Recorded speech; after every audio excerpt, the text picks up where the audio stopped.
masyarakat berlepaskan diri daripada apa? Yang pertamanya saya nampak kita patut berlepas diri daripada sifat takabur. Itu yang pertama. Ini saya petik daripada Imam Ghazali. Lepaskan diri daripada sikap takabur, sikap sombong. Nampak macam sama tapi tak sama. Takabur dengan sombong tu memang berbeza sedikit. And then takabur, sombong, riak. Riak ni ada banyak yang berlaku pada masa sekarang. Saya pun kadang-kadang bila kita tak boleh nak kawal diri kita, kadang-kadang kita pun merasa riak juga. Merasa riak macam mana? Ada banyak cara sebenarnya bila kita riak, especially terutamanya apabila kita memandu. Saya teringat ada seorang ustaz, ada seorang ustaz beritahu saya, dia kata dia kalau memandu kadang-kadang dia punya kupiah aja boleh terbang. Kenapa jadi macam tu? Adakah sebab kita dengan kita memandu tu maknanya kita merasakan bahawa jalan tu kita punya? So sikap takabur, sikap sombong, sikap riak, itu yang kita kena lepaskan diri kita dulu. Kemudian sikap tamak. Sikap tamak maknanya kita nak bolot. Tak kisahlah, kadang-kadang kita sebut sifat tamak ni, sifat bolot ni lebih kepada nak dapatkan harta. Betul Tapi tidak semestinya. Tidak semestinya. Sifat tamak ni juga ialah sifat tamak. Contohnya kalau staf akademik, kalau ada staf akademik, katalah saya, Isyamuddin, saya punya bidang adalah bidang aset harta tanah. So orang lain tak boleh pun buat kajian tentang aset harta tanah. Jadi kalau apa-apa tentang aset harta tanah, saya je yang boleh buat. Itu adalah satu sifat tamak. Dia je seorang je yang di kononnya yang dikatakan sebagai pakar. Jadi buang sifat tamak tu, padahal sifat tamak tu kalau yang positifnya ialah berkongsi. Berkongsi. Okey, lepas tamak, seterusnya pentingkan diri sendiri. Memanglah betul, kadang-kadang dalam keadaan tertentu kita terpaksa pentingkan diri sendiri. Contohnya apabila ada sesuatu keadaan di mana kita terpaksa lepaskan diri kita dulu. Contoh, kalau kita naik kapal terbang, kalau kita naik kapal terbang sebenarnya, kalau katakan pramugari itu ataupun pramugara mengajar kita macam mana nak menggunakan salur oksigen tu, dia kata, pertama kali kena pentingkan diri sendiri. Tapi dia tak cakap macam tu lah. Cuma dia kata kita kena gunakan dulu salur oksigen tersebut. Jadi maknanya kita pentingkan diri sendiri sebab kita nak menolong orang lain. Itu positif. Tapi ini pentingkan diri sendiri tetapi memang tidak memandang pun pada orang lain. Seterusnya mengikut nafsu. Ini masalah manusia. Bukan masalah manusia, masalah saya juga. Sebab kita semua ada nafsu. Ada ke kat sini yang tak ada nafsu? Kalau tak ada nafsu tu saya rasa bukan manusia lah. Okey. Tapi nafsu yang baik dan nafsu yang kurang baik itu sebenarnya kita boleh tentukan. Kita boleh tentukan. Jadi nafsu yang tak terkawal ni lah, nafsu yang membawa kepada kejahanaman ni lah sebenarnya yang kita perlu kawal. Sifat amarah, sifat menipu, amarah. Amarah ni cepat marah. Saya terus terang saya katalah kadang-kadang dulu saya ada sifat ni, ialah orang muda kan. Orang muda memang cepat marah, tapi makin lama makin tua, mungkin dah slow down sikit lah sebab mungkin dah tak kuat ke. Ataupun mungkin sebab apa nama ni pemikiran dah semakin baik ke, insya-Allah Alhamdulillah. Sifat amarah juga sebenarnya adalah satu sifat yang senang sahaja untuk dimanipulasi oleh iblis. Kemudian menipu, berbohong. Menipu dan berbohong pun tak sama. Menipu, kita tipu. Berbohong, kita sembunyi kebenaran. Jadi itu adalah sifat-sifat yang kita perlu lepaskan diri kita. Sifat mengumpat. Ini yang masalah kita kadang-kadang. Kadang-kadang kita tak sengaja kita membawang. Kadang-kadang kita membawang, kadang-kadang kita apa lagi perkataan yang kita pakai selalu? Mengunyit. Saya mengunyit. Ada ke yang guna perkataan mengunyit? Kupang pun. Mengupang. Kunyit lain tu, bro. Kunyit lain Kunyit lain. Kunyit lain Okey. Gosip. Okey lah, tak apalah. Whatever it is, I think saya nak sebut tentang mengumpat ataupun Gosip. tapi yang paling jahat sekali ialah fitnah. Jadi tu yang kata kadang-kadang kita orang kata pensyarah suka bercakap kadang-kadang bila kita bercakap tu kita kena hati-hati kadang-kadang boleh timbul umpatan, boleh timbul fitnah. Tapi sebenarnya ada setengah umpatan tu yang positif bukan mengumpat. Contohnya macam dalam mahkamah syariah lah. Takkan kita kata bila kita cerita pasal buruk suami, isteri ataupun mak mentua ke apa, kita kata kita mengumpat. Tapi sebenarnya itu adalah satu proses untuk kita mencari kebenaran. So kita tak panggil je mengumpat lah. Dan saya harap kalau ada ustaz ni minta tolong betulkan jugalah. Saya takut nanti beri ajaran yang tak betul. Tapi memang umpatan yang tidak mendatangkan faedah itulah sebenarnya yang kita kata sesuatu yang tidak baik. Tidak bertolak ansur, banyak lagi lah sebenarnya. Jadi yang kita nak berlepas diri ni adalah perkara-perkara yang begini. Inilah sebenarnya aspek-aspek berlepas diri yang saya masukkan, yang memerdekakan diri kita daripada sifat-sifat yang begitu supaya kita dapat teruskan kehidupan kita bermasyarakat berjemaah bersama-sama dengan rakan-rakan lain, sebab memang kita tidak boleh hidup tanpa rakan-rakan kita, tanpa keluarga kita. Dan oleh itu apa yang kita patut buat ialah selalulah cermin diri. Jangan pula lepas ni sebelum pergi kerja ke ataupun sebelum meeting ni asyik bercermin je. Sebab apa? Sebab TNCA yang suruh. Saya tidaklah bermaksud begitu. Tetapi cermin diri, kenang balik sejarah sendiri. Lepas tu bila kita dah cermin diri, sentiasa berbaik sangka dengan sesama kita. Kalau boleh, kalau ada benda-benda yang buruk yang kita dengar ke apa ke, kita sentiasa berbaik sangka. Kalau kita ada perhatikan sesuatu yang kurang baik, kita cuba berbaik sangka, bersilaturahim, dan yang penting juga, yang penting sekali saya teringat dan saya quotekan apa yang disebutkan oleh Imam Syafi'i, ialah yang pertamanya ialah aspek nilai-nilai kemanusiaan. Iaitu yang kita cuba perbaiki dari masa ke semasa. Apa dia? Akhlak, akhlak yang baik, jaga budi pekerti, dan tadi terus saya rasa ada panel sebut tentang kita terus menuntut ilmu. Jangan berhenti menuntut ilmu. Kalau kita masih kalau kita sedarlah bahawa kalau kita lihat rakan-rakan kita ataupun orang-orang yang nak pergi meninggalkan kita di saat-saat kepergian dia meninggalkan kita pergi ke alam barzah, masih lagi menuntut ilmu dengan mendengar bacaan syahadah di telinga. Itulah mungkin ilmu yang terakhir dipelajari sebelum meninggalkan dunia ini.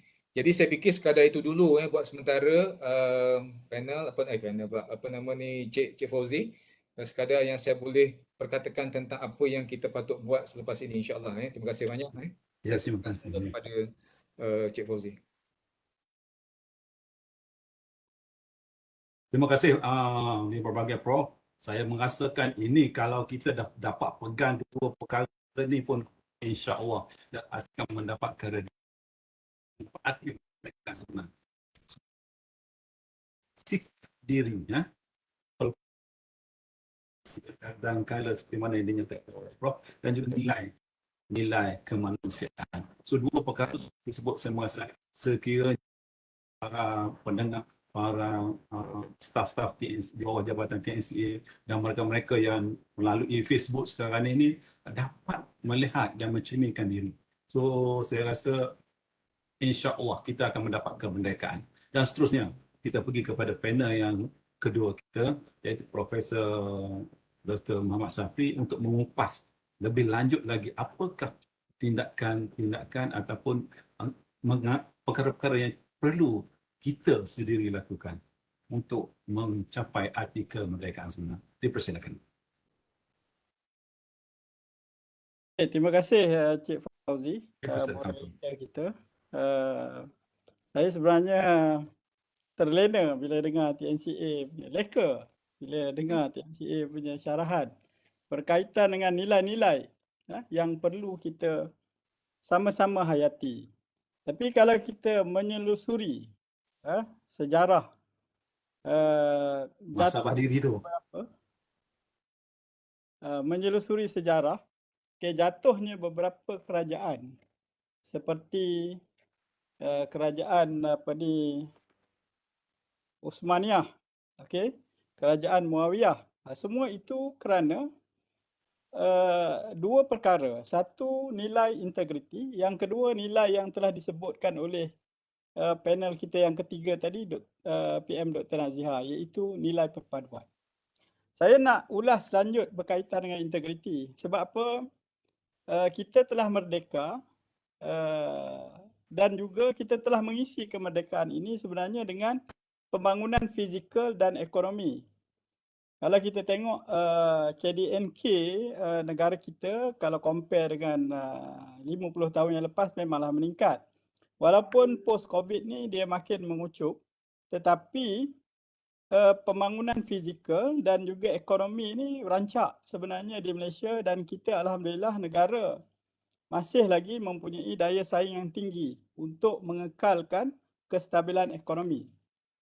Tetapi di dalam proses untuk kita mengekalkan kestabilan ekonomi ini, yang penting adalah elemen integriti. Pada saya itulah nilai yang perlu kita lihat. Sebagai warga yang mindanya bebas, mindanya merdeka, pertama sekali dia perlu lihat integriti. Sebab apa? Integriti ini dia boleh meruntuhkan satu-satu organisasi. Saya bagi contoh. Kalau kita tidak berintegriti terhadap maklumat yang kita perolehi terhadap satu-satu organisasi, dan kita bawa maklumat tu ke organisasi lain, sudah tentu organisasi kita akan diserang dengan maklumat tersebut. Okey, itu contoh maklumat. Okey. Dan kalau kita melakukan perkara-perkara yang melibatkan penipuan terhadap organisasi, so itu juga akan meruntuhkan organisasi. Okey. Jadi kalau kita tengok sejarah, kejatuhan kerajaan ni memang tidak boleh lari daripada tidak wujudnya nilai integriti dan amanah dalam diri para yang memimpin bagi sebuah kerajaan. Begitu juga dengan organisasi. Kalau organisasi kita dipimpin oleh orang-orang yang tidak bebas mindanya daripada melakukan perkara-perkara yang tidak berintegriti seperti rasuah, menipu dan sebagainya, maka organisasi kita tidak boleh pergi lebih jauh dan tidak guna erti kemerdekaan itu pada kita. Okey, sebab nilai integriti kita boleh dijual beli. So ini perkara pokoknya. Dan untuk kita memastikan nilai ini betul-betul tertanam dalam diri kita, kita perlu menghayati surah yang biasa kita baca dan biasa kita dengar. Surah Al-Zalzalah ayat 7 dan 8. Ustaz Syahril pun ada. Tak betul nanti dia betulkan. Bermaksud, barang siapa yang mengerjakan kebaikan sebesar zarah sekalipun, nescaya dia akan melihatnya, dan barang siapa yang mengerjakan kejahatan sebesar zarah sekalipun, nescaya dia akan melihat balasannya di akhirat nanti. Pada asasnya itu. Jadi ayat ini sebenarnya adalah memupuk nilai integriti dalam diri kita. Kita kena ingat, kita kena jujur. Dan kejujuran itu akhirnya walaupun organisasi kita tak tahu, negara kita tak tahu, bos kita tak tahu, penyelia kita tak tahu, tapi yang akhirnya nanti pastinya semua perkara ini akan mendapat balasan. Bagi orang yang beragama Islam, inilah asas yang akan membolehkan individu itu merasakan bahawa integriti adalah satu nilai yang memang wajib diamalkan dalam kehidupan dia. Okay. So, saya berpendapat bahawa menjadi satu cabaran besar bagi negara kita Malaysia dan khususnya organisasi kita seperti Universiti Teknologi Malaysia untuk kita memastikan integriti ini dapat kita kekalkan, dapat kita semaikan, dapat kita jadikan budaya kerja. Dan alhamdulillah saya tengok UTM pada tahun ini banyak dah berubah. Ada macam-macam perkeliling dikeluarkan ke arah memastikan integriti dalam organisasi kita. Dan apabila Envision 2025 dibincangkan dan dimasukkan nilai ISAS itu, dan salah satu dia itu adalah I, integrity. So supaya dia menjadi amalan kepada kita semua. Jadi yang kita nak sebut tadi, merdeka ya, kita dah merdeka, kita dah isi kemerdekaan kita dengan ekonomi dan juga pembangunan fizikal. Semua orang mendapat nikmatnya, dan walaupun masih ada lagi golongan yang perlu dibantu, tetapi berdasarkan beberapa polisi negara, saya pasti semua orang dapat nikmat yang sama. Okay? Cuma apabila nilai integriti ini tidak diamalkan dan tidak dijadikan budaya kerja, maka kita pasti satu hari nanti kita akan hadapi keadaan yang lebih teruk daripada apa yang kita ada pada hari ini, dan kemungkinan besar penjajahan bentuk baru ini akan berlaku dengan lebih mudah sebab kita tidak mempunyai nilai integriti yang kukuh dalam diri kita. Saya ingat itu antara elemen yang penting untuk kita sama-sama kita hayati. Okay? Sebagai sebuah negara yang merdeka, dan mungkin kita akan menuju kepada negara world class lah, negara kelas pertama pada satu masa nanti, maka sudah tentulah warga kita mestilah berintegriti, menjadi seorang yang bebas daripada melakukan perkara-perkara yang tidak amanah. Sebab banyak orang sebut negara-negara Islam ini tidak mengamalkan integriti yang baik. Tapi negara-negara di Eropah seperti contoh menunjukkan budaya integriti yang baik. Jadi kita sebagai warga Malaysia dan sekarang ini sebagai sebuah keluarga Malaysia, keluarga besar Malaysia, dan saya rasa inilah amalan yang kita perlu perkukuhkan, kita perkasakan, kita hayatikan, dan kita jadikan dia sebagai amalan dalam kehidupan kita seharian. Okey, Cik Fauzi, itu saja.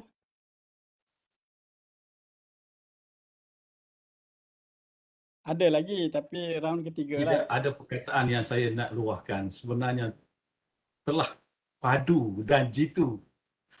Dah padu dan jitu sebagai moderator, memang saya tak boleh nak tambah, nak kurang, dan saya merasakan itu satu kepuasan yang baik, dan saya akan meneruskan seterusnya kepada panel kita yang ketiga, iaitu Profesor Madyaduddin Nazihah, untuk meneruskan apakah tindakan dan juga perkara-perkara yang kita warga universiti, warga Malaysia, untuk mengisi kemerdekaan ini. Okey, Memang terima panel kasih. ketiga agak payah sikit sebab dah disentuh, tapi tak apa, memang saya tahu tentang kewibawaan yang ada. Terima kasih. Macam saya cakap lah, semua orang dah cerita ni, saya tak tahu nak cerita apa dah. Okey, tak apa. Okey, so saya rasa saya akan wrap up jugalah untuk bahagian ini, di mana telah dinyatakan dari segi membebaskan diri tadi, okey, oleh Prof TNCA, dan seterusnya bercakap tentang integriti oleh Prof Shafri. Saya nak menyentuh kepada perkara yang lebih mudah daripada itu, yang saya rasa di kalangan rakyat kita ini masih belum lagi tukar mindset mereka ya. As simple as budi bahasa, as simple as etika ke bilik, ke toilet, as simple as mematuhi SOP ya, yang telah diberikan apabila kita dalam era pandemik ini ya. Itu saja telah menunjukkan sama ada kita ni fit atau tidak untuk menuju sebagai bangsa merdeka dan bangsa yang maju di kalangan negara-negara lain. Macam telah disebutkan tadi, integriti di kalangan kita yang majoritinya di Malaysia ni adalah orang Islam, masih lagi di tahap yang saya rasa perlu ditambah baik berbanding dengan negara-negara lain. Kita pun tahu indeks rasuah dan sebagainya di Malaysia ini, kat mana kedudukan dan sebagainya. So yes, saya rasa itu adalah faktor yang sangat penting bila kita sebut tentang memerdekakan minda kita itu.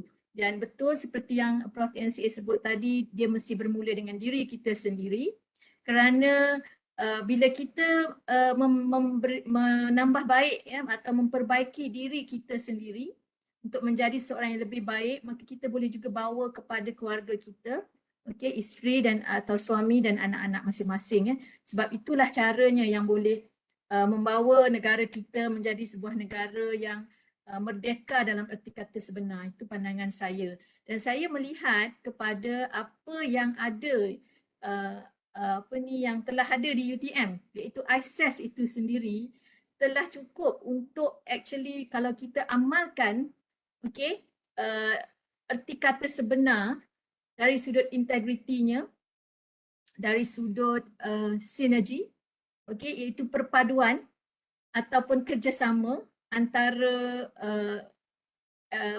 dari peringkat rendahnya antara kita dengan kawan-kawan, antara satu PTJ dengan PTJ yang lain. Maksudnya kita bekerjasama. Okey, begitu juga dengan saya rasa ISAS itu sendiri sudah lengkap. Kalau kita sebagai warga UTM, kita mengikuti dari segi dengan lebih mendalam lah. Maksudnya kita melihat dari perspektif yang lebih mendalam tentang apa erti kata ISAS itu sebenarnya. So integrity, sinergi, excellence, kerana itulah yang akan membawa kita specifically for UTM untuk menjadi satu universiti yang baik, yang bagus ya, excellent dari pelbagai aspek.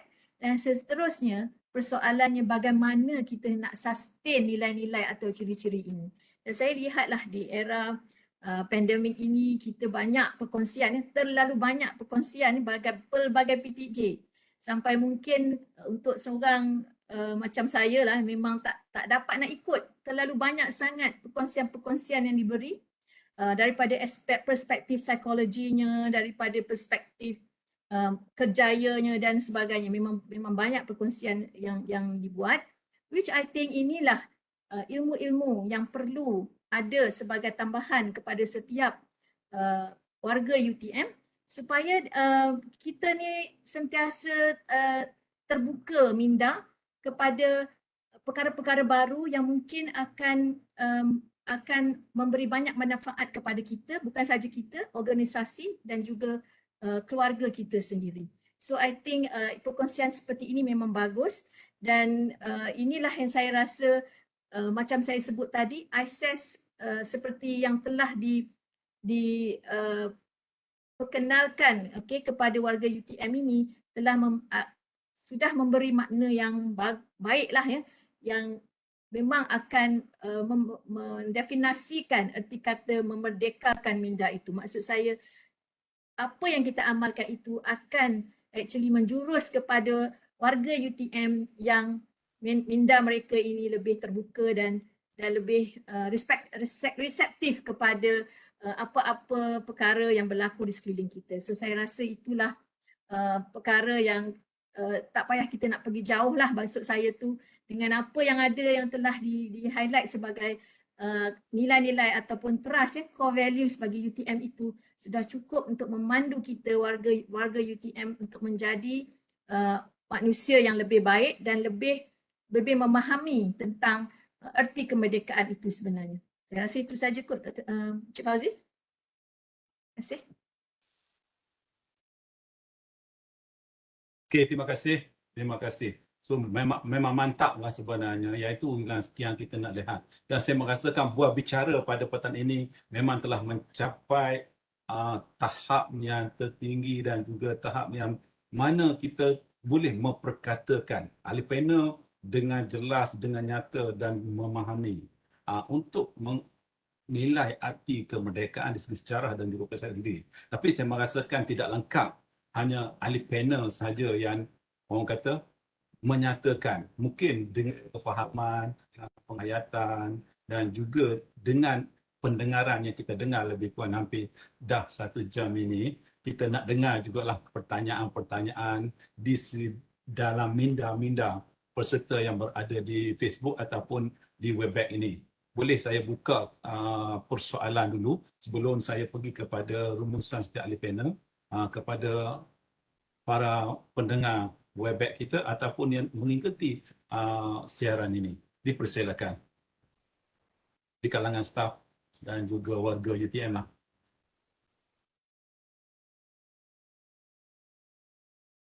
So, ambil peluang untuk bertanya. Saya buka pertanyaan ini kepada ahli panel kita.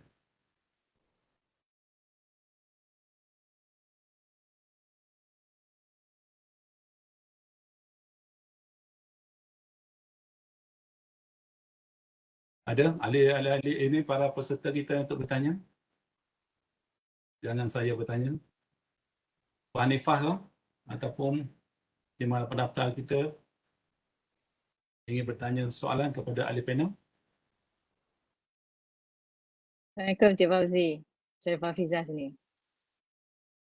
Atau sudah faham? Cik Fauzi dengar tak saya Waalaikumsalam. cakap? Okey, Ya, alright. ya, Okey. Syarif. Saya pun tak pasti nak bertanya pada panel yang mana Saya dengar. Okey. Saya just throw soalan tu je lah Boleh mana-mana panel. mungkin kepada Prof Isyamuddin, mungkin juga kepada Dr. Nazihah ataupun Prof Syafri lah. Sekarang ni hari ni perbincangan yang sangat menarik. Saya rasa macam kita belajar balik, buka buku sejarah Prof, zaman saya dulu SPM sejarah bukan wajib tetapi alhamdulillah saya rasa kerajaan telah membuat subjek sejarah tu kepada wajib. Tetapi sejarah ni bukan satu subjek yang menarik bagi budak-budak remaja lah bagi saya. Kalau sejarah tu dia boleh dimasukkan di dalam game, dia main, mungkin lah dia seronok. Tapi bila pembacaan ni mungkin susah sikit lah. So saya soalan saya adalah, saya go straight to the soalan bagaimana kita sebagai staff UTM lah ni, tak kira PPP, akademik, bagaimana kita nak menerapkan orang kata satu rasa that belonging kepada negara satu secara umum atau kepada UTM sendiri, especially bagi staff-staff yang baru masuk lah, kerana bagi mereka benda-benda sejarah ni benda-benda dah lepas, dia tak tengok pun tak apa, life goes on dia kata. So bagaimana kita nak mengatakan bahawa you need to look back, orang kata berhenti seketika, look back and melihat kepada what have sejarawan kita, apa yang diorang dah buat. Macam tadi Prof katakan, kita perlu juga berterima kasih kepada pahlawan-pahlawan ataupun sejarah-sejarawan yang dah buat. Kalau kata kita contohnya kita baca buku Tan Sri Ainuddin tu lah, so kita dapat tahu bahawa kita ada orang yang telah membina UTM ini supaya, dan itu yang kita dapat sekarang. UTM ni cantik. Kalau kata ada pelajar-pelajar yang masuk, dia kata dia tak pernah dapat tengok universiti yang landscape-nya cantik tak semua mungkin juga ada orang kata UMS tu cantik, mungkin tempat dia lah, saya tak pernah pergi UMS. Tetapi UTM ni landscape-nya cantik because kita tahu bahawa ada orang yang telah memikirkan benda itu. So bagaimana kita nak menerapkan that feeling kepada staff kita lah, especially anak-anak tu cerita lain lah. Staff kita yang baru yang masuk, tak kira PPP atau staff akademik. Itu saja soalan saya, Cik Fauzi.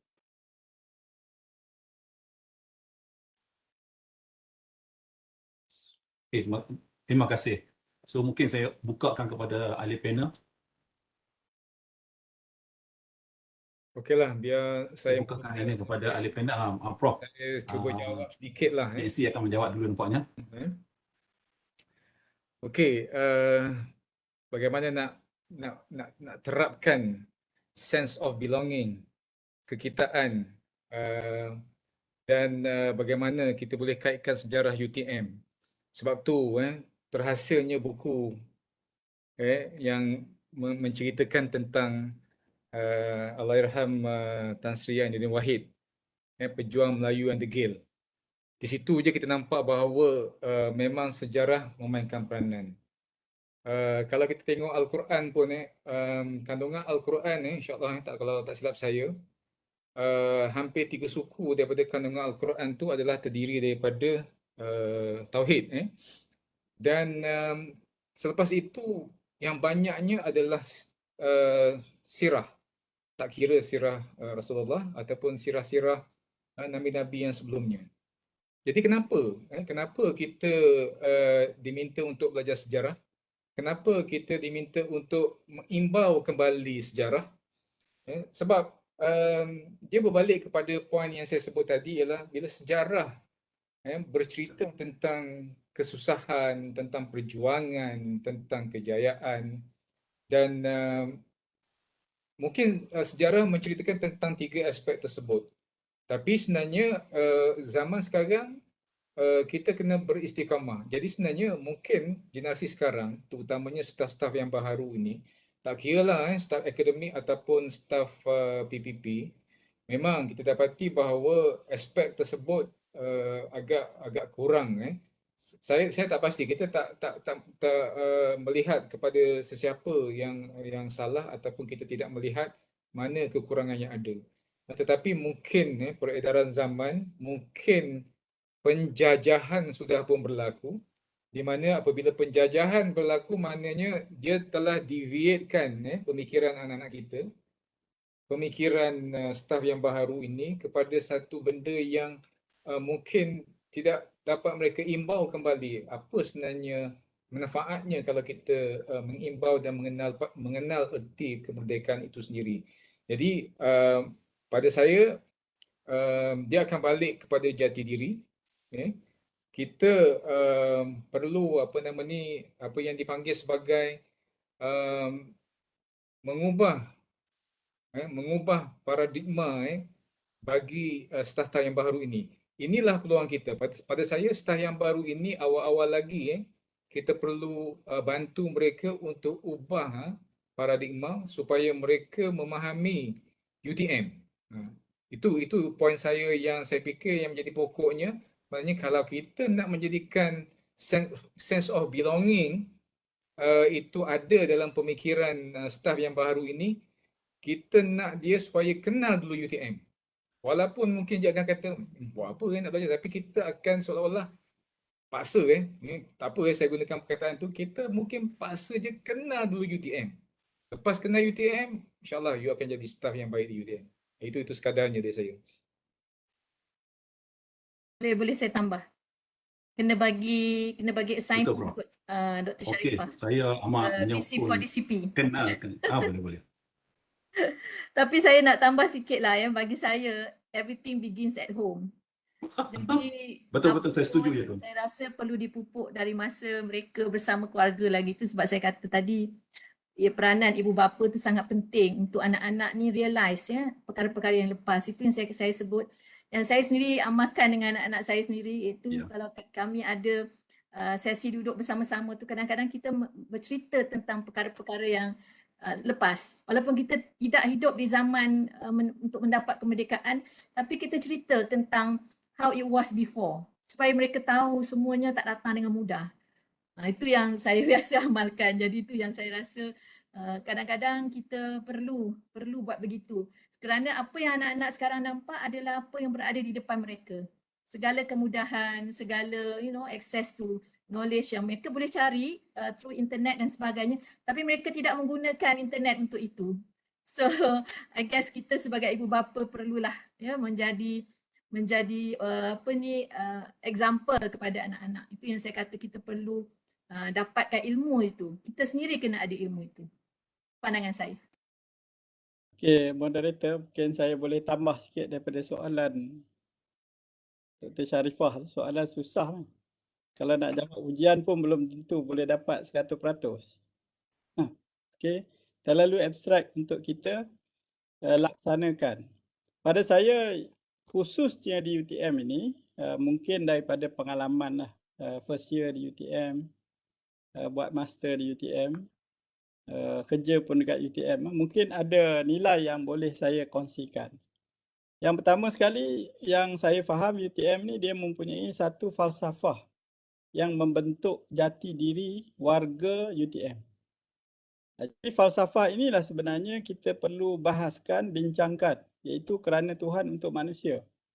Yang mana dia boleh diterjemahkan kepada kita bersama-sama memakmurkan negara dan mencari nilai-nilai kesejahteraan.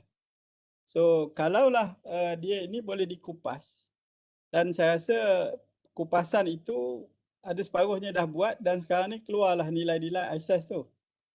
Cuma untuk kita memberi kefahaman lebih kepada pelajar kita, kepada mahasiswa kita, kepada staf kita dan juga golongan yang memimpin universiti, kita harus ada satu galeri ataupun muzium yang menceritakan tentang sejarah ni. Saya rasa sudah sampai masa lah untuk difikirkan. Dia ada tempat untuk kita lihat sejarah kita. Sebab kalau saya berjumpa yang profesor senior yang sekarang ni mungkin dah pencen dan sebagainya, bila tengok gambar-gambar bangunan dulu UTM, saya rasa itulah perkara yang warga sekarang ni di UTM perlu hargai. Okay, sebab dengan perjuangan dahulu, ada fakulti ukur. Dulu mula fakulti ukur je. Lepas tu kalau fakulti saya, Fakulti Sains Komputer, sekarang ni dah jadi School of Computing, daripada pusat komputer jadi fakulti. Pecah, lepas tu jadi fakulti, fakulti jadi sekolah. Sejarah ini kita harus pamerkan supaya boleh dibaca dan dibincangkan oleh staf-staf kita yang baru menyertai keluarga UTM. Itu pandangan saya lah.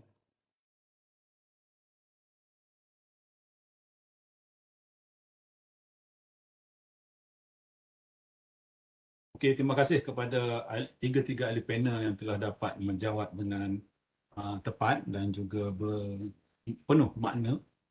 So masa kita sekarang ni pukul 3.47. So mungkin saya boleh benarkan satu soalan saja lagi sebelum saya minta setiap ahli panel kita membuat kupasan. Okey, Assalamualaikum. Salam. Anwar Ahmad dari Fabu. Ya, Prof. Okey, terima kasih pengurusi TNCA TNCA Prof Syamuddin, Prof Safri dan PM Dr. Naziha. Baik, kalau Prof Syamuddin dari Johor, orang Johor. Siapa nama tu, Prof Safri dari Greek Perak. Tadi dia sebut Greek kan? Lepas tu Dr. Naziha pernah dengar dia punya talk tapi tak tahu orang mana, dia tak sebut tadi kan. Saya anak Melaka. Nak beritahu saya anak Melaka. Di Melaka lah, jangan lupa tarikh kemerdekaan diisytiharkan. Oleh itu saya ingin menyeru semua orang yang ada dalam ni lah. Kita kena semua sambut merdeka. Merdeka. Merdeka. Dah petang lah Prof, ngantuk. Jadi kena bersemangat, kena sebut merdeka tu. Jadi okey, sebenarnya itu komen saja. Sebenarnya saya sangat setuju dengan pucuk pimpinan kita, ISAS. Saya sangat setujulah integriti, kemudian sinergi, excellent. Itu yang telah dibincangkan setakat ni lah. Saya rasa sangat setuju. Yang semua tu nilai-nilai. Saya sama juga macam Prof Safri, semua daripada UTM. Kita dididik di UTM, memang sangat banggalah dengan UTM, alhamdulillah. Saya sangat setuju dengan saranan pucuk pimpinan kita supaya ISAS ini diperkasakan, seperti untuk keluarga besar Malaysia dan sebagainya. Tetapi pada masa yang sama saya rasa kita kena serampang dua mata sebab pelajar akan masuk tak lama lagi, kan? Jadi penekanan kita supaya ISAS ini pun diturunkan kepada kita punya generasi yang akan datang. Walaupun tadi Dr. Nabiha saya setuju kena bincang dengan anak supaya faham tentang kemerdekaan, tapi student-student kita sekali-sekala saya rasa Prof Syamuddin kena bagi talk juga tu pasal kemerdekaan ni, pengisiannya. Wallahualam. Terima kasih. Terima kasih, Prof. Prof tak tunjuk muka, tak tahu. Kena tunjuk muka. Itu saya tak pasti, satu soalan atas saranan.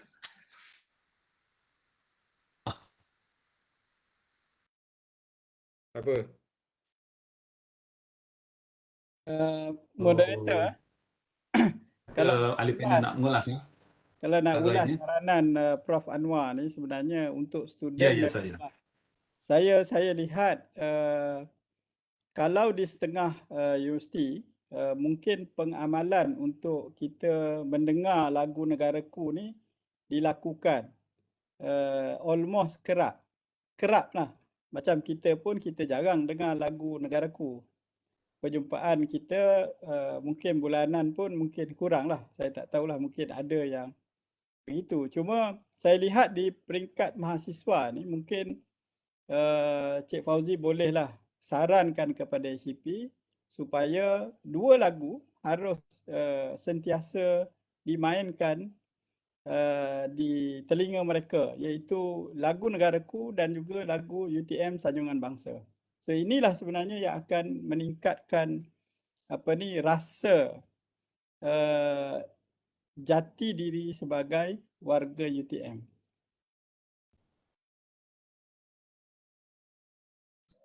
Boleh saya tambah sikit lagi Prof Safri? Saya sangat setuju tu. Okey, Kalau okey. untuk makluman, kami bidang geoinformasi ada buat kemah latihan.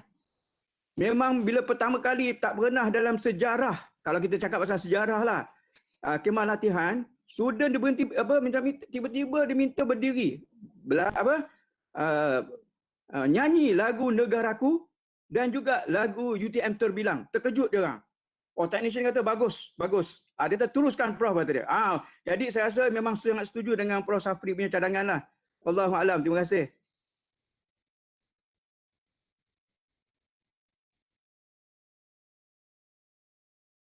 Okey, terima kasih kepada Prof Anwar dan juga Prof Safri, dan saya merasakan dengan wujudnya UTM Live Ready Graduate memang kita akan memperkasakan perkara tersebut.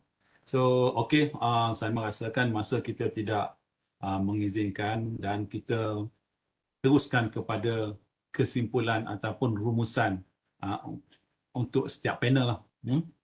Mungkin masa kita sekarang ni sebab saya diminta untuk menamatkan dalam masa tempoh 5 atau 10 minit lagi. So saya bagi peluang lah kepada ahli-ahli panel kita pada petang ini untuk membuat sedikit rumusan berkenaan dengan bual bicara kita, arti kemerdekaan, perspektif sejarah dan juga pandangan peribadi. Dipersilakan. Kalau saya boleh mula dululah. Kita mulakan dengan Dr. Nabihah dululah. Nabiha dulu. Boleh tak? Okey, silakan. Setuju, Sebab- setuju. Okey, boleh Prof. Tak Prof lah. Prof dulu Prof. Silakan. Okey, saya punya conclusion ni pendek saja. Dan saya rasa semua pernah dengar. Pada saya, kefahaman kita mengenai kemerdekaan haruslah dicerminkan dengan tindak tanduk kita.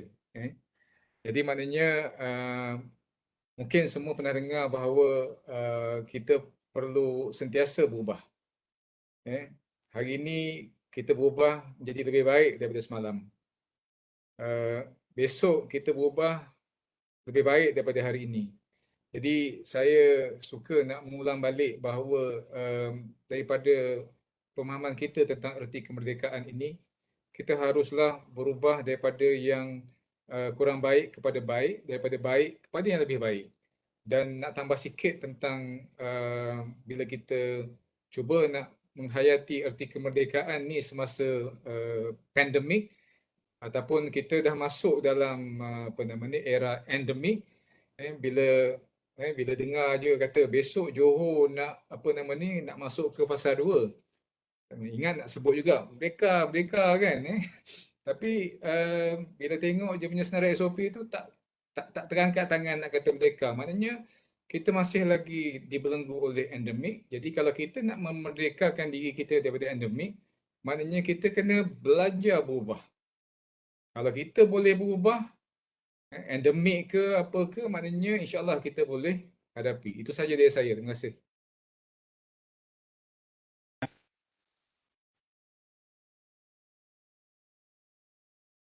Okay, kita teruskan pada panel kedua. Kita teruskan pada panel kedua. Okey, terima kasih Cik Fauzi. Ini penutup. Saya ingat akhirnya saya nak Ada ucapkan.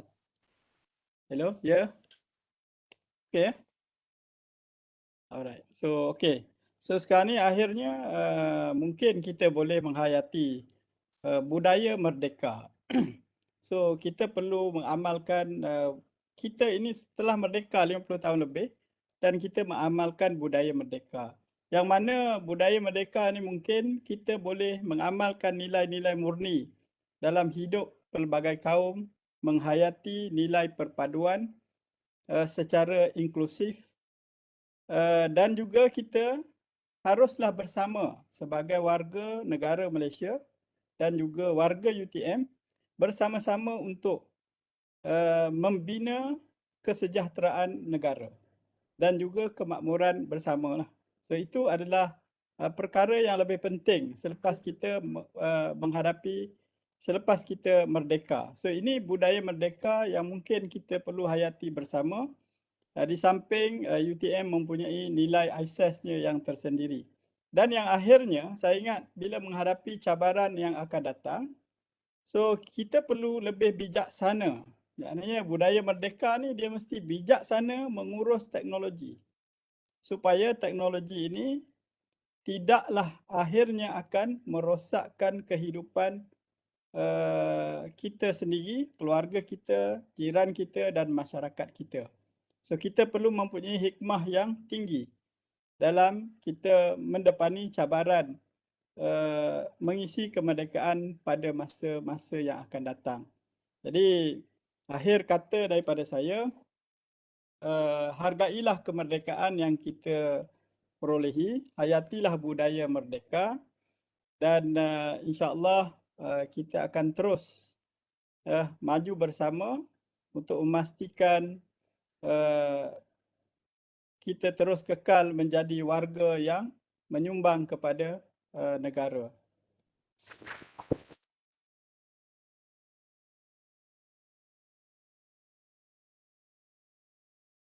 Nampaknya tu. okey, seterusnya.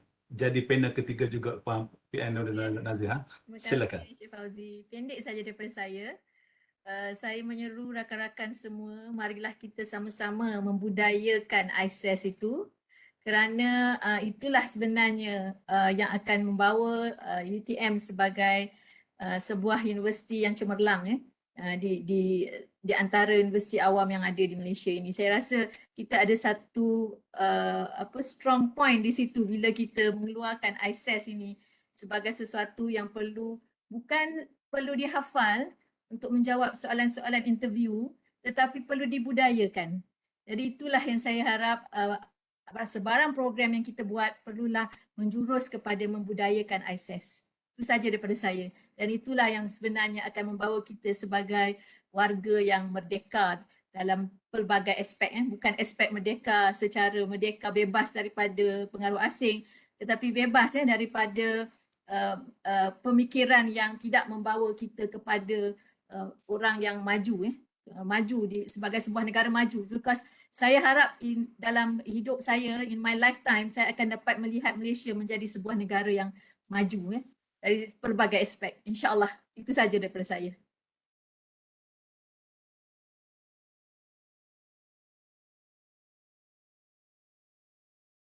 Okey, terima kasih kepada ketiga-tiga panel kita yang telah jelas dan nyata telah mendefinisikan, telah memberi tindakan dan juga telah menyimpulkan arti kemerdekaan daripada perspektif sejarah dan juga pandangan tersendiri. Dan saya merasakan tidak ada kata lain kepada ahli peserta-peserta ataupun peserta-peserta dalam Webex kita dan juga Facebook ini. Ingatlah yang dinyatakan. Sekarang ni saya nak sedikit buat kupasan lah dalam masa setengah minit berkenaan dengan perkataan yang hikmah yang kita dapat pada petang ini. Yang pertama, pembebasan diri. Yang kedua, integriti. Yang ketiga, kita nak lihat kepada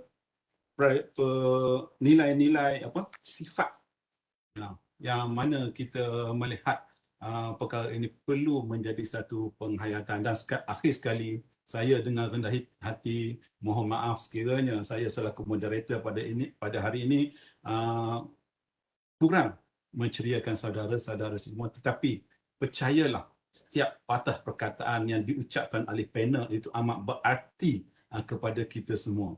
Dan saya membawa saudara bersama-sama untuk kita menghayati, memahami dan sama-sama laksanakan. Dan dengan ini saya sebelum menyerahkan kepada juruacara pada petang ini, saya dengan berbesar hati ingin mengucapkan jutaan terima kasih kepada yang berbahagia Profesor Sivia Dr.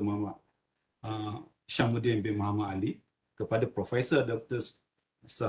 Muhammad Safri bin Muhammad Rahim, dan juga kepada Profesor Madya Dr. Nazihah Ahmad Zazali, jiran saya di Taman Mutiara ini, dan kepada semua staf-staf pejabat TNCA, kepada mereka-mereka yang telah mengikuti di Facebook dan feedback ini. Dengan ini saya undur diri dengan mohon maaf. InsyaAllah kita sama-sama merdeka, merdeka, merdeka. Kita serah kembali kepada acara kita untuk acara seterusnya. Sekian, terima kasih. Baiklah, terima kasih diucapkan kepada saudara moderator dan ahli-ahli panel yang begitu banyak manfaat yang kita dapat dan daripada wall bicara itu tadi. Jadi baiklah para hadirin sekalian, jangan ke mana-mana sebab majlis kita belum berakhir lagi. Untuk makluman semua, link kehadiran sudah pun dipaparkan dan jangan lupa untuk mengisinya. Nanti terlepas pula mata CPD. Dan seterusnya, inilah masa yang ditunggu-tunggu, iaitu kuis kemerdekaan. Dengan itu, dipersilakan tim Puan Nuril Aini untuk handle, untuk kendalikan kuis kemerdekaan ini. Dipersilakan. Pengacara majlis Cik Rozali. Okey, saya rasa semua yang ada di dalam Webex dan juga di Facebook ni mesti tak sabar ya untuk menjawab soalan kuis siri ISSJ TNCA pada petang ini. Dengan ini saya ingin mengkongsikan sedikit tata cara panduan macam mana nak mengisi atau menjawab soalan kuis. Sekejap ya.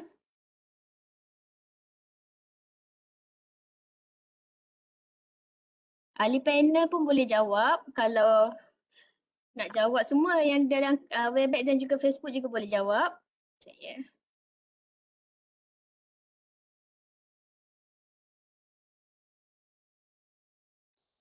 Okay. Siri kuis Bual Bicara ini kita menggunakan aplikasi Kahoot, iaitu apa itu Kahoot? Kahoot adalah satu aplikasi permainan berasaskan pembelajaran yang menyeronokkan. Soalan yang terdapat dalam aplikasi ini disediakan dengan beberapa pilihan jawapan. Anda diberikan 20 soalan untuk dijawab dalam masa yang telah ditentukan. Kategori soalan adalah berkaitan dengan sejarah kemerdekaan Malaysia. Peserta perlu menjawab kesemua soalan dengan tepat dan pantas. 3 nama teratas akan dikira sebagai pemenang dan akan menerima hadiah yang telah disediakan oleh pihak Rusdia. Untuk makluman, hadiah berupa wang tunai. Jadi, untuk semua yang menjawab soalan, hendaklah jawab dengan tepat dan pantas. Kadang-kadang jangan jawab cepat tapi salah. Jadi, kena baca soalan betul-betul dan tengok jawapan yang mana tepat dan betul, terus klik ya. Okey, ini adalah macam mana untuk mengisi. So, semua orang boleh layari laman web Kahoot.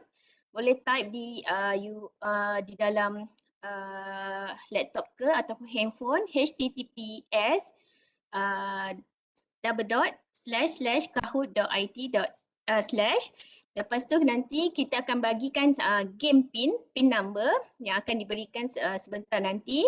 Seterusnya tekan enter. Selepas tekan enter, anda perlu memasukkan nickname. Di sini saya ingin ingatkan kepada semua peserta untuk memasukkan nama sebenar.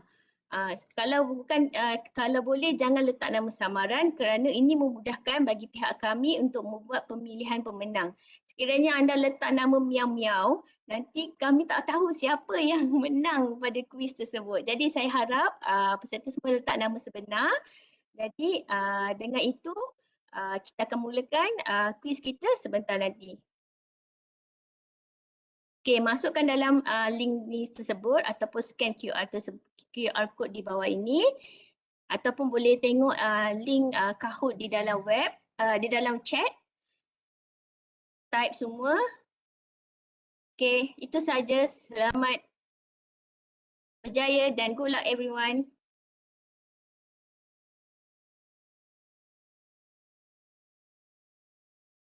Okey, kita akan tunggu ya peserta. Masukkan game pin 894-2506. 894-2506. Masuk dalam link Kahoot ataupun you boleh search Kahoot HTTPS. Okey, 10 orang lagi. Kita kat sini ada 74 partisipan ni. Kalau boleh biar ramai lagi ni.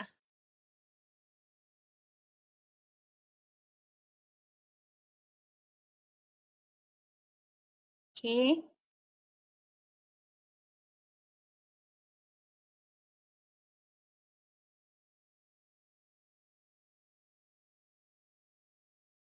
Puluh orang dah.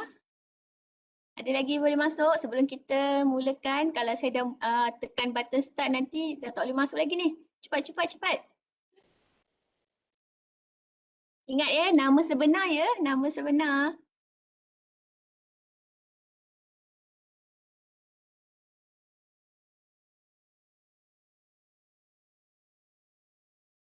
Ada lagi ke? 45. Mungkin dengan nombor kerja.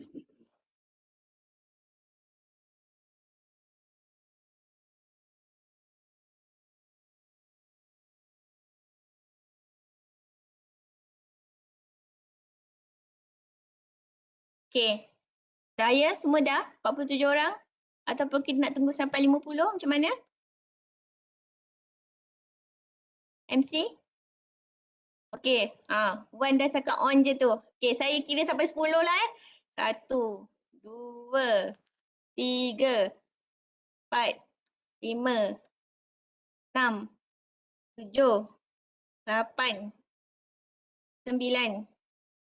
Okey, 10. Good luck semua. Selamat menjawab.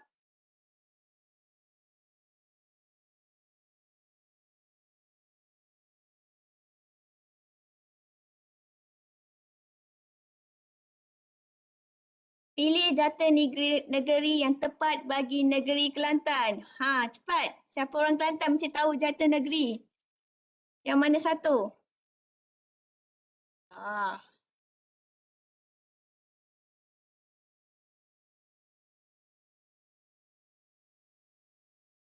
Okey, dah. Betul, yang warna hijau ni ya.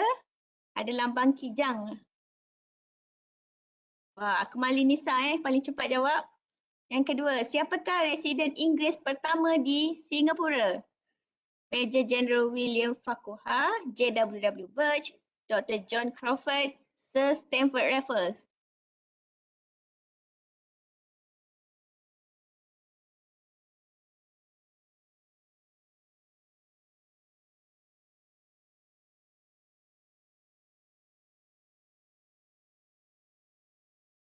Okey, seterusnya berikut merupakan syarat-syarat perjanjian Inggeris Belanda 1824 kecuali.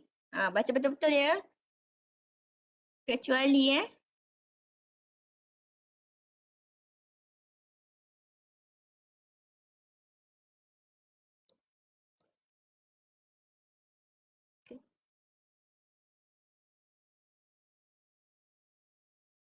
penghapusan lanun di Kepulauan Melayu di bawah tanggungjawab British.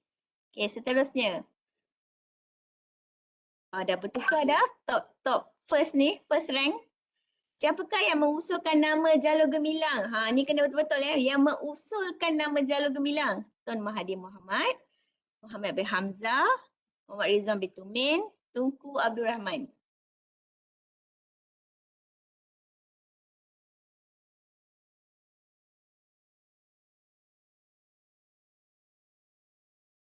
Okey, jawapan dia Muhammad Rizwan bin Tumin ya. Mesti ramai orang terconfuse dengan yang Muhammad bin Hamzah tu. Okey, seterusnya. Berikut merupakan ahli rombongan ke London bagi menuntut kemerdekaan bersama Tunku Abdul Rahman pada 9 Mei 1957. Kecuali siapa yang ada kat dalam gambar tu? Yang tak ada dalam gambar tu. Kenal ke?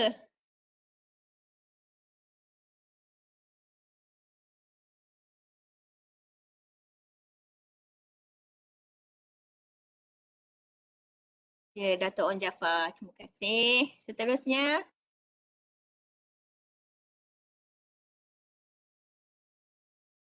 Sekolah pertama yang dibina di Tanah Melayu terletak di Melaka, Johor, Perak, Pulau Pinang. Kat mana? Yang famous ni. Ni sekolah yang famous ni.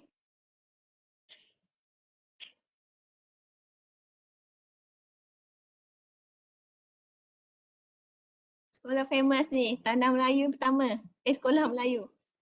Di Pulau Pinang. Betul. Sekolah apa tu? Okay, tahniah. Yang dah bertukar dah top first ni. Okay, pada tahun 1950, bendera Persekutuan Tanah Melayu dikibarkan buat pertama kali di Padang Pahlawan Melaka, Istana Sultan Selangor, Padang Kelab Selangor ataupun di Istana Negara. Kat mana tu bendera Persekutuan Tanah Melayu? Okay, jawapan dia adalah di Istana Sultan Selangor, Kuala Lumpur. Padang Pelawan Melaka mesti ramai nak pergi Melaka ni, dah lama tak jalan ni. Pada tahun berapakah pembentukan Malayan Union berlaku? Tahun 1963, 1946, 1957, 1941.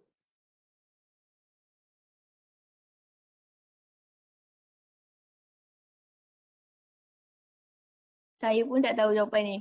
Oh, okey, 1946. Oh, ramai juga jawab tepat. Terror. Okey, seterusnya.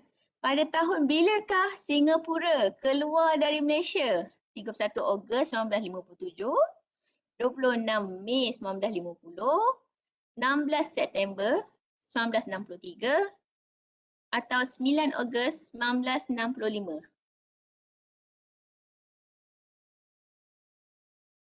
Okey, jawapan dia adalah 9 Ogos 1965. Pandai-pandai semua. Pokok kebangsaan sebagaimana yang telah diisytiharkan Perdana Menteri Malaysia ke-7 pada tahun 2019 ialah pokok kita tahu selalu dengar bunga kebangsaan ni pokok kebangsaan. Pokok merbau, pokok jati, pokok keruing atau pokok kempas. Siapa yang kenal gambar kat pokok tu mesti tahu tu pokok apa. Kalau hebatlah. Okey, jawapan dia pokok merbau. Ada juga yang kenal tu pokok tu. Tahniah. Okey, seterusnya. Sejarah Tanah Melayu bermula dari zaman Kesultanan Melayu Pahang, Melayu Melaka, Melayu Johor atau Melayu Bugis. Ni confuse sikit ni mana. Melayu mana ni? Orang sebelah saya pun sibuk tolong jawab ni. Macam mana ni? Jawapan dia Melayu Melaka. Tahniah. Seterusnya. Ini kena jawab true or false 14 jalur merah dan putih yang sama lebar tanda keanggotaan yang sama dalam persekutuan 13 buah negeri dan satu kerajaan persekutuan. Betul atau salah? 14 jalur merah dan putih yang sama lebar adalah tanda keanggotaan persekutuan 13 buah negeri dan satu kerajaan. Okey, jawapan dia adalah betul ya. Oh, Jaslina masih mengungguli tempat pertama. Kak Jas, Tera. Negara yang mengalahkan Portugis dan seterusnya menjajah negeri Melaka pada tahun 1624 ialah yang kalahkan Portugis lepas tu dia menjajah Melaka. Jepun, British, Belanda, Spanyol. Negara mana tu? Saya ada sebut tadi. Ya, Prof. Jawapan dia Belanda Okey. Masih tak boleh lawan lagi Kak Jas. Okey, yang ke-14. Perjanjian Pangkor di antara Raja Abdullah dengan Belanda telah ditandatangani pada 20 Januari 1874. Betul atau salah? Raja Abdullah ni kalau sejarah masa Form 3 ke Form 5 ni, kalau ingat lagi lah perjanjian Pangkor, ada banyak sangat perjanjian ya. Jawapan dia adalah salah. Okey. Seterusnya, namakan pejuang kemerdekaan di negeri Sarawak. Okey, siapa orang Sarawak? Siapakah pejuang kemerdekaan? Rentap, Datuk Maharaja Lela, Dol Said atau Antanom? Siapa pejuang kemerdekaan? Sarawak.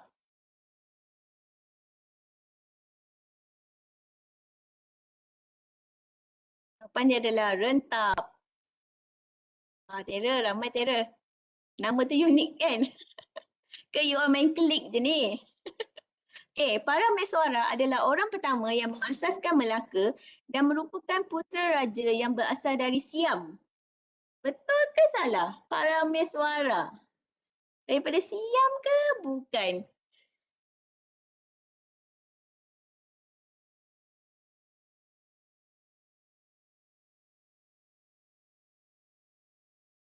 Jawapannya ialah salah.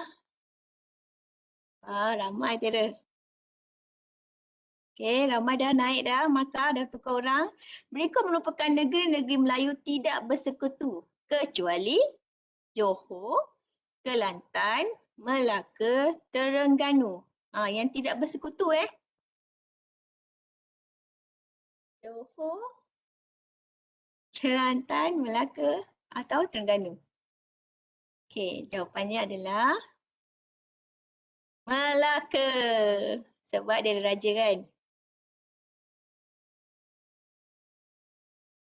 Okey, seterusnya. Lirik lagu Negaraku telah digubah oleh siapakah yang mengubah? Jimmy Boyle, Alfonso Soliano, Saiful Bahri atau Ramli bin Muhammad Saleh atau dikenali dengan Ramli MS.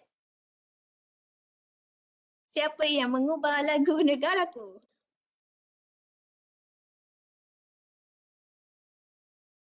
Terror. Saiful Bahri Sharifah telah mengungguli yang pertama. Okey, ada lagi 2 soalan ni. Siapakah orang Portugis yang pertama yang menjajah Melaka dan membina kota Formosa? Francis Light, Rafael Paris del Trello, Alfonso de Albuquerque, Antonio de susah terbelit lidah saya. Siapa tu yang bina tu kota ni? Selalu pergi Melaka mesti akan datang sini bergambar. Jawapan dia Alfonso di Albuquerque. Okey. Akhir sekali, soalan last sekali. Pilih gambar Perdana Menteri Malaysia yang ketiga, Tun Hussein On. Okey, siapa kenal? Jangan salah orang ya. Tun Hussein On yang mana satu ni? Semua pakai kacamata. Orang-orang hebat semua pakai kacamata termasuk saya, insya-Allah. Sebenarnya rabun. Okey, jawapan dia yang warna biru tu ya, Tun Hussein On. Okey, tahniah semua yang telah menjawab soalan. Alhamdulillah telah selesai kita punya kuis siri Aisyah Biol Bicara Erti Kemerdekaan. Tempat ketiga jatuh kepada Puan Hanifah. Tempat kedua PM Dr. Nazihah. Tempat pertama Tahniah. siapa ni? Sharifah. Prof Sharifah ke ni? Sharifah Fiza ke? Tahniah. Bukan. Tahniah semua. Wah, hebat-hebat semua dapat jawab soalan. Siapa yang jawab tadi? Oh, Sharifah Radia. Okey, nanti kita akan kontak. Terima kasih semua yang telah mengikuti kuis siri ISS JSTNCA pada petang ini. Terima kasih. Baiklah, tahniah diucapkan kepada pemenang kuis kemerdekaan dan kepada yang tidak berjaya tak mengapa kerana kita juga telah berjaya menambah ilmu pengetahuan sebenarnya kan. Okey, dan sekarang Tanpa melengahkan lagi masa, majlis akan diteruskan dengan pengumuman Best of the Best Staff JTNCAA 2021 oleh Yang Berbahagia Profesor Surveyor Dr. Hishamuddin bin Muhammad Ali, Timbalan Naib Chancellor Akademik dan Antarabangsa UTM. Terbang tinggi si burung helang, berkicau kenari sambil bertebangan. Insan cemerlang, negara terbilang, anugerah diberi, tanda kecemerlangan. Majlis dengan ini mempersilakan Prof untuk mengumumkan Best of the Best Staff JTNCA 2021. Majlis mempersilakan. Terima kasih Saudara Muhammad Rozali. Alhamdulillah, pemilihan Best of the Best Staff of the Year 2020 adalah berdasarkan kepada undian dan yang terpilih ini adalah terdiri daripada 18 orang finalis staf terbaik daripada 6 PTJ. Dan hasilnya 25 orang dari 122 pengundi telah memilih seorang the best among the best staff. So banyak juga undian tu kalau kita kirakan dari segi bilangan finalis iaitu sekitar dalam 20%. Pemenang akan menerima sijil beserta wang tunai. Wah, menarik ni wang tunai. Dan diumumkan pemenang Best of the Best Staff of the Year kepada PM Dr. Hazrina. Tahniah Dr. Hazrina.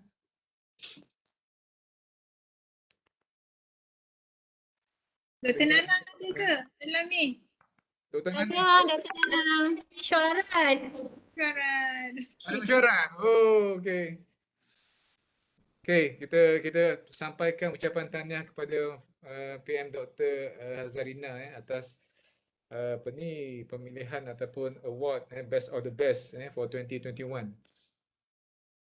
Kalau tak boleh kita dengar ucapan daripada Dr. Nana macam Grammy Award pula Okey, terima kasih. Saya pulangkan semula kepada pengacara majlis, Saudara Rozali, silakan.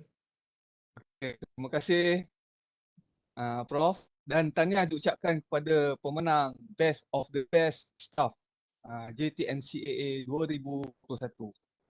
Para hadirin sekalian, mohon memberi kerjasama semua untuk onkan kamera masing-masing untuk kita bersama-sama mengambil gambar.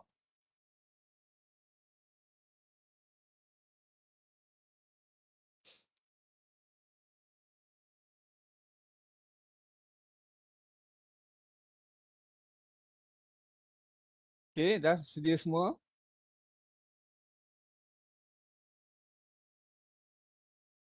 Okey, satu. Ada lagi?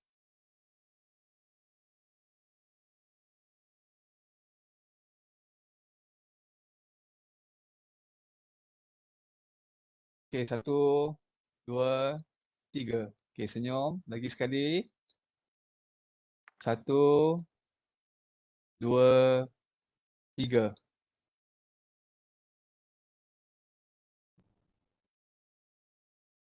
Okey, terima kasih semua. Dan sekarang diumumkan pemenang kuis tadi adalah Puan Sharifah Radia. Minta mohon untuk hubungi urus setia untuk menerima hadiah. Dan baiklah, bunga dedap di atas para, anak dusun pasang pelita. Kalau tersilap tutur bicara, jemari disusun, maaf dipinta. Sebelum majlis berakhir, jom kita bersama-sama menyanyikan lagu Sejahtera Malaysia yang akan diketuai oleh Encik Syaril, dan kita boleh menyanyikan bersama-sama. Dipersilakan Encik Syaril.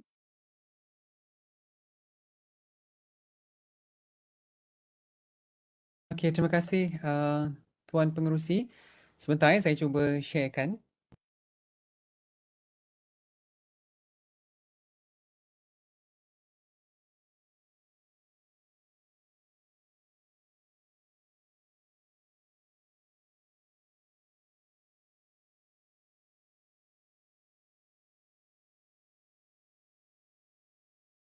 Jadi nak nyanyi ni.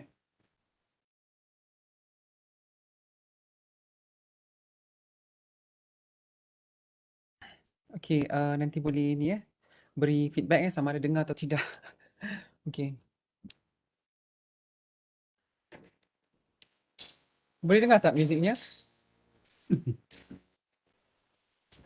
Okey, cuba play Kuatkan dulu. sikit. Syaril. Ya? Kuatkan sikit sound. Okey, baik. Nanti takut suara tak dengar pula. Oh, okey. Okey. Semula Tak, tapi tak kuat juga tu. Soundnya. Saya kuatkan sikit. Kuat sikit.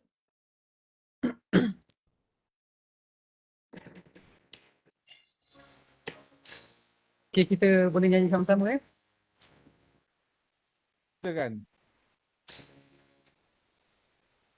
Puji dan syukur pada Ilahi, anugerahnya tiada terimbang, kedamaian, kemakmuran, Malaysia ku bahagia.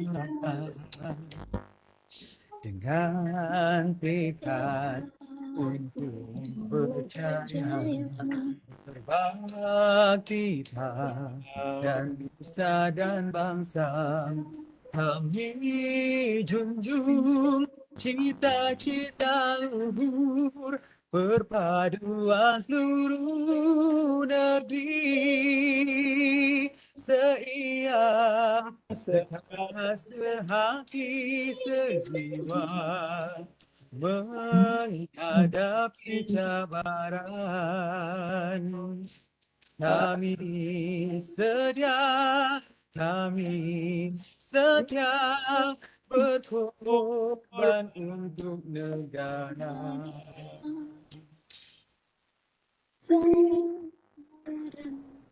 Malaysia Tercinta, Ibarkan janji kebesarannya, kami rela menjaga namamu, sejahtera Malaysia.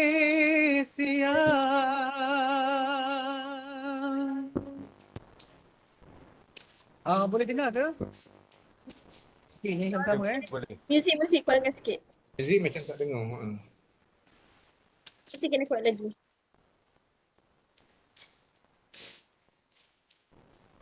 Tak dengar.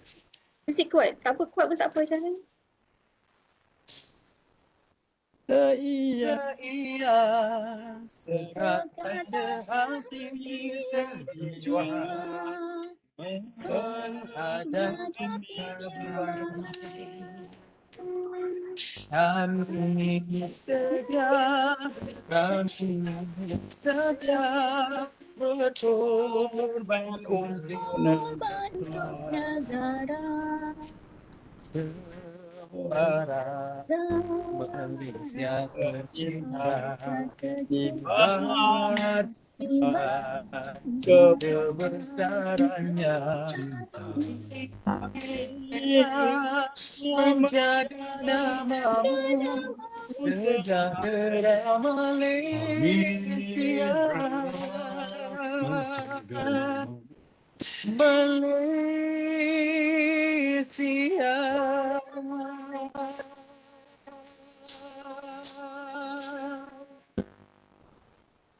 Terima kasih. Terima kasih diucapkan kepada Encik Syaril atas lagu Sejahtera Malaysia itu tadi. Dan seterusnya para hadirin sekalian, kita telah pun sampai di penghujung majlis, dan bagi untuk membangkitkan semangat kita sebagai warga UTM, marilah bersama-sama kita berdiri dan menyanyikan lagu keramat UTM keunggulan terbilang. Dipersilakan.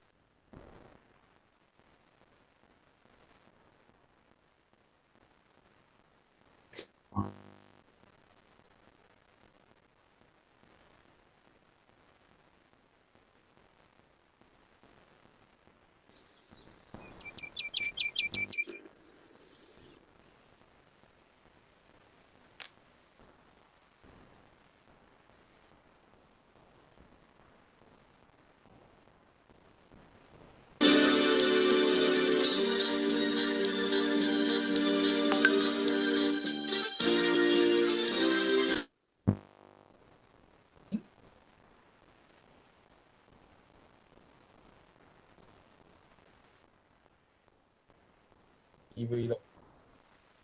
Sangat ni.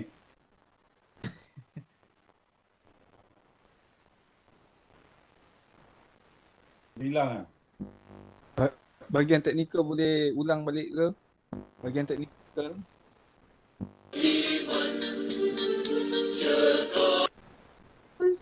Semula lah. Semula. Sebab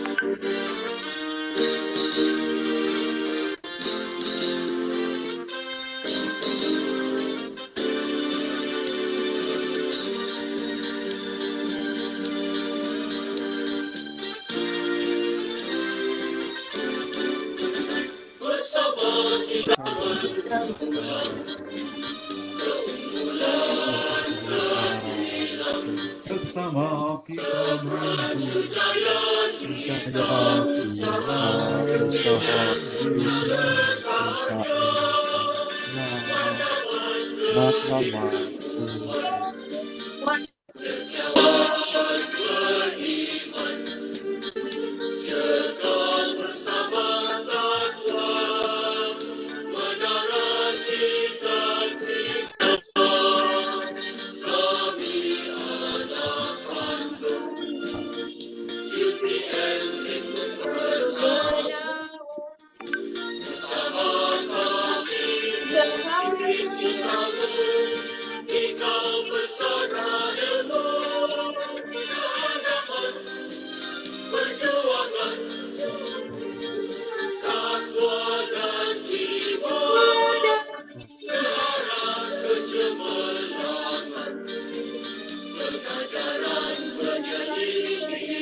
Maka berakhirlah sudah Majlis Siri ISIS JTN CAA Bual Bicara Erti Kemerdekaan, Perspektif, Sejarah dan Pandangan Peribadi.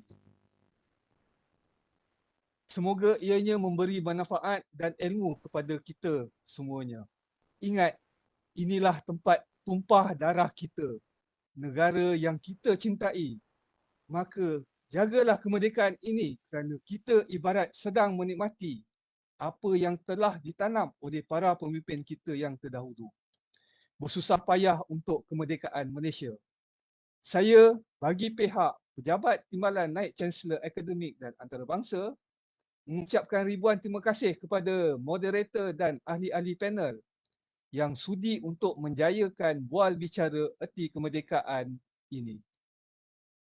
Kita juga mengucapkan ribuan terima kasih kepada semua staf Jabatan Timbalan Naib Chancellor Akademik dan Antarabangsa dan UTM yang dapat menyertai majlis ini dengan kehadiran di Webex seramai lebih kurang 100 orang dan di FB Live lebih kurang dalam 30 orang. Saya juga memohon maaf sekiranya terdapat kesilapan dalam sepanjang mengendalikan wal bicara erti kemerdekaan ini. Sehingga kita berjumpa lagi. Assalamualaikum warahmatullahi wabarakatuh dan sekian. Terima kasih. Waalaikumsalam warahmatullahi. Okey, Terima kasih semua. jumpa lagi insyaAllah. Semua. Assalamualaikum. Terima kasih semua. Assalamualaikum. Okay, terima kasih Prof. Terima kasih semua. Assalamualaikum. Jumpa lagi insya-Allah. Terima kasih semua. Terima kasih AJK semua. Terima kasih semua Terima penonton-penonton kasih Prof.